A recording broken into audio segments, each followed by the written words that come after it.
Hello बच्चों, let's read this question. So the question says, explain Hitler's policy towards women. The second part is, explain the Nazi cult of motherhood. जो motherhood के लिए या Hitler की policy जो women के लिए थी उसे एक्सप्लेन करने के लिए कहा गया है. Let's see the key concept. So the key concept is exclusive Nazi society. Hitler wanted to build an exclusive Nazi society जिसमें कि उसके नाजी आइडियाज को प्रमोट किया जाए और वो उसके अकॉर्डिंगली एक रेशियली सूटेबल सोसाइटी रहे. Let's see the answer. So the first point is superiority of main. Nazis believed women are radically different from men, and Nazis were against the democratic rights of women. Boys were taught to be aggressive, masculine, and steel-hearted, and girls were told that they had to become the good mothers and rear pure-blood Aryans. अब जो Nazi society है उसमें boys और girls के बीच में बहुत difference होता है and superiority of male is considered to be good.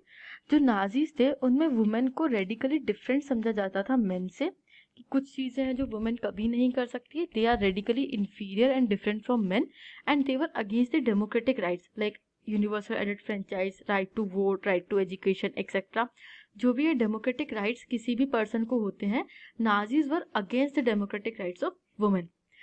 Boys and girls were taught differently. Boys were taught to be aggressive, masculine and steel-hearted, and girls were told to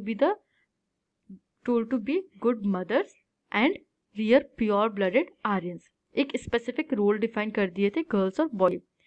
Let's see the points further. Role of girls. Girls had to maintain the purity of race, distance themselves from the Jews, look after the home, and teach their children Nazi values. They had to be the bearers of the Aryan culture and Aryan race. Girls का एक specific role define कर दिया गया था Nazi society में and it was that they had to maintain the purity of race. उनको खुद को जूस से डिस्टेंस करके रखना है. They have to not marry to the Jews, look after the home, teach their children the Nazi values. एक responsibility दी थी गर्ल्स को and they have to be the bearers of the Aryan culture and race. Let's see further. The third point is award and punishment. Awards and punishment. So women who bore racially undesirable children, they were punished, and those who produced racially desirable children were awarded. There was a code of conduct for all Aryan women. Those deviate were publicly condemned and severely punished. अब क्या होता है, एक award और punishment का system लेकर के आ जाते हैं नाजी सोसाइटी में, specially for the women. So women who bore racially undesirable children, जो कि प्योर नॉर्डिक आर्यन चिल्ड्रन नहीं बोर करती थी, उनको पनिश किया जाता था. और जो ऐसा करती थी who produce racially desirable children were awarded bye concession in shops and railway tickets etcetera. उनको प्रेफरेंस दी जाती थी हॉस्पिटल्स एक्सेट्रा में.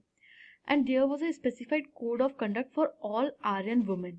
Those who deviated from this code of conduct were publicly condemned. उनको ऐसा boycott कर दिया जाता था publicly, and they were severely punished among the society. Let's see the fourth point. So the fourth point is principle of majoritarianism. Hitler wanted to follow the principle of majoritarianism. He encouraged women to produce racially desirable children and were awarded with honor crosses. A bronze cross was given for 4 children, silver for 6 and gold for 8 or more.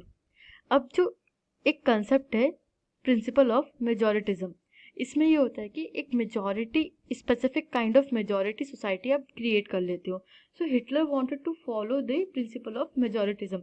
वो चाहता था कि Nordic German Aryans की majority हो जाए Germany में, और इसके लिए वुमेन को एंकरेज करता था ज़्यादा से ज़्यादा रेशियली डिजायरेबल बच्चे पैदा करने के लिए. जो भी वुमेन ऐसा करती थी उनको अवार्ड किया जाता था ऑनर क्रॉसेस से. ब्रोंज क्रॉस दिया जाता था 4 बच्चों के लिए, सिल्वर दिया जाता था 6 बच्चों के लिए, और गोल्ड क्रॉस दिया जाता था 8 और 8 से ज़्यादा बच्चों के लिए. Let's see our answer. So the role of women in the Nazi society or Hitler's policy towards the women was defined by superiority of men. Nazi society में superiority of men exist करती थी. There was a specific role given to women and they were treated as the bearers of Aryan culture and race. with awards and punishments implemented, code of conduct was strictly followed, a principle of majoritism was promoted by Hitler, and women who produced racially desirable children were awarded with honor crosses. I hope you understood this question. Thank you and best of luck.